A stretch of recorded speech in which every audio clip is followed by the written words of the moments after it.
Hey everybody, you're watching Guitar Muse. I am the Smitchens, as usual, and today we're going to take a good look at the Line 6 Pod HD300. Okay, let's take a look at the anatomy of the HD300, shall we? It's very simple to learn how to use. Everything is very self-explanatory. It's all nicely labeled and what have you. Let's start with this little list of labels right up here. We have power, USB, you can plug into a computer, record directly into software, or you can tweak presets on your computer and then load them directly on here. We have an L6 link. I've not done anything with that firsthand, but according to the manual you can plug into other Line 6 hardware and have all sorts of fun and magical little side effects. Headphone jack, XLR out, in case you wish to send your signal out through XLR. Regular 1/4 out, left and right, mono, stereo, 1 or 2 amps. Here we have our volume control, master volume, CD MP3 in. I guess if you have something on your MP3 player you wish to toy around through this, you have it. Could be fun. And here we have guitar in. Got to go in through something, I guess. And here we will hit this row. We have FX only. That turns on and off the amp modeling. Hit it, red light comes on, no amp modeling. Hit it again, light off, amp modeling. If you want the if you just want the sound of your amp, you just want the board for the effects, that button makes it possible. Here we have all of our effects 1, 2, 3 and reverb. Number 1 will control gain, various, and pitch. You just turn it up to your desired tonal setting and then fire away. Number 2 will get you modulation, filter, and tremolo. It's got a chorus in there. Number 3 will take care of all your delay and echo needs, and then we have a reverb knob. Down here we have our amp settings, or amp controls, something like that. There are 8 different amp models, and each one has 2 variations. I don't know if you can see it because of my wonderful lighting in here, but there's a little red light, and if you turn it slightly it'll turn green. That controls between setting 1 and 2 within that given amp model, and each and every individual one of these has a 1 and 2 setting, and all these controls show up on here so that you can see how your settings are. We have our basic amp controls: drive, bass, mid, treble, channel volume, just like you'd see on any amp. Here we have our preset controls. This scrolls up and down through all the presets, and this scrolls left and right through the banks. There are 4 banks, A, B, C, and D. And as you tweak this thing, if you wish to preserve your legacy, this button makes it possible. It will save it. As it says, it's a save button. Isn't that thoughtful of them? Here we have our expression pedal. It's a very smooth and comfortable expression pedal. It will allow you to express your deepest, darkest secrets. It's off right now. I can't do it with my hand, but if you give it a good snug push, it'll turn on. There will be a little red light. Now control your wand, whammy effects. Here we have a tap button. Push it a couple times quickly. It'll make it'll have your your modulation, your delay effects. It'll match them to a given tempo. Push it slowly, go slow, quickly to go fast. You hold this button and it will be a tuner, which, as you can see up on here, hit it again and it'll go back to the regular information screen. Down here we have our foot switches. There's a lot to it, but it's pretty simple really. Like everything up here, it can be broken down into rows. This is your master control. Down here we have a green light, and that turns the pedal into the preset controls. A, B, C, and D, respectively, each switch is, and that will automatically take you from, say, the A bank to the B bank, C, D bank. We'll stick with A, why not? You push these 2 at once, and that scrolls up and down, just up through the presets in bank A. You push these 2 together down, and that scrolls down through whichever bank you're in. You push this button once, and that brings you up to this row, which is your looper controls. You hold this button, and that will record what you're playing. release it, and you hold it again, and you can layer over what you've played. This button will turn it on and off, and this switch will play it once and then stop. This switch will basically set, how to put it, you have your loop going, that will set it to go run before your effects chain or after your effects chain. So if you want the loop to be affected by all your presets, what have you, hit it once. If you don't want to, hit it again. Pre and post is what it's called. I learned the hard way through an embarrassing earlier take that when you're on this mode, you cannot access the tuner. As a heads up, I am doing this for, I don't know, so you don't get confused later. So as long as that red light right there is lit, you can't hold this and get to the tuner over here. It needs to be either on this one or that one. Heads up, I guess.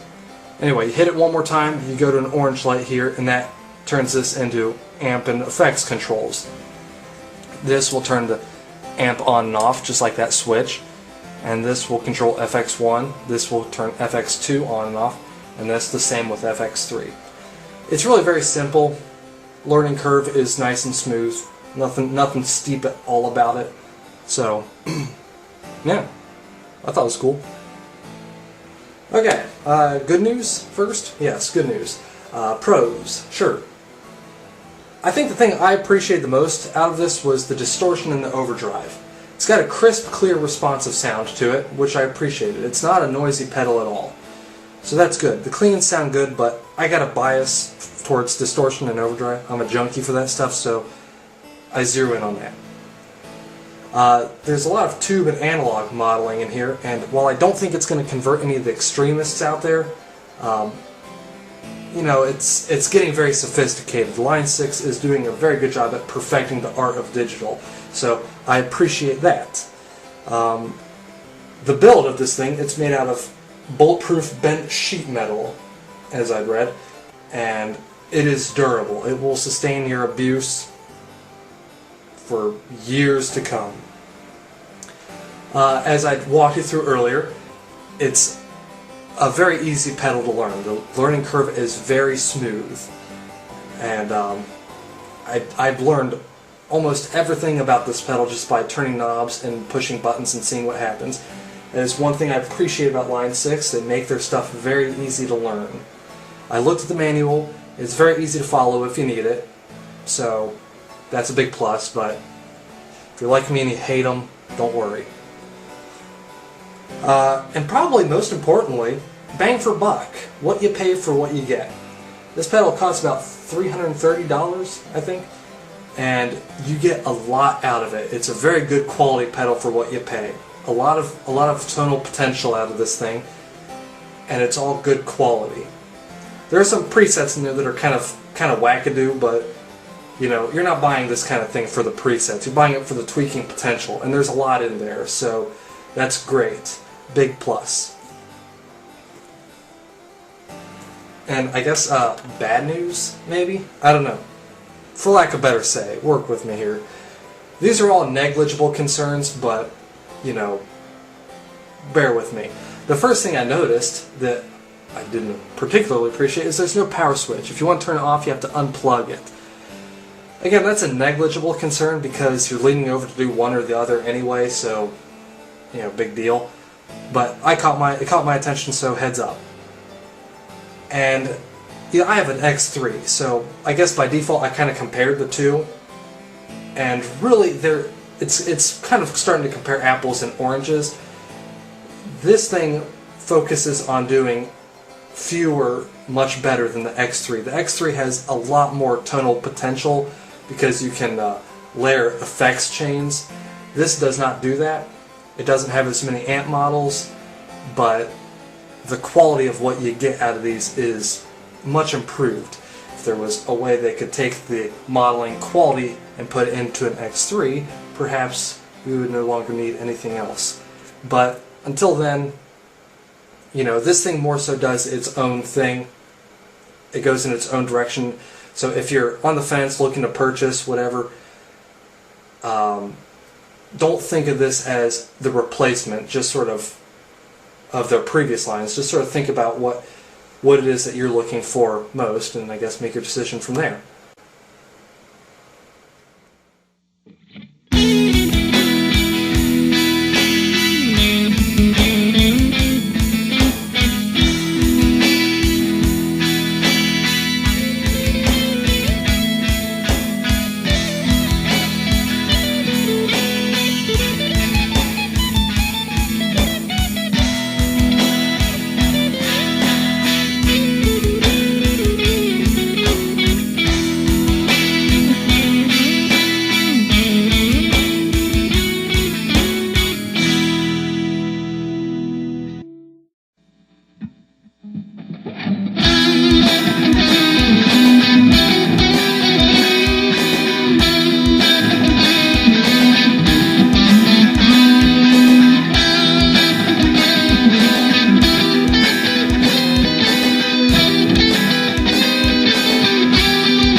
Alright, so in summary, after taking into consideration all the pros and all the cons, the good and the bad, the this and the that, the these and the those, I've deduced that the Line 6 pod is worthy of a solid 900 out of 927. That's pretty good, I think. Now the unfortunate news.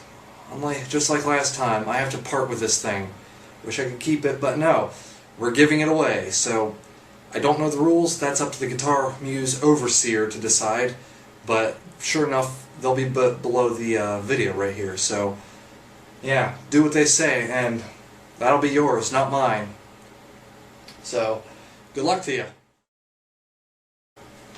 Also, I would like to personally thank Inspector 6C D667. He's done an excellent job at quality control, so bang up job, dude. I think that's a D, I don't know. It looks weird. But anyway, if it's wrong, I'm sorry. You know who you are. Stellar.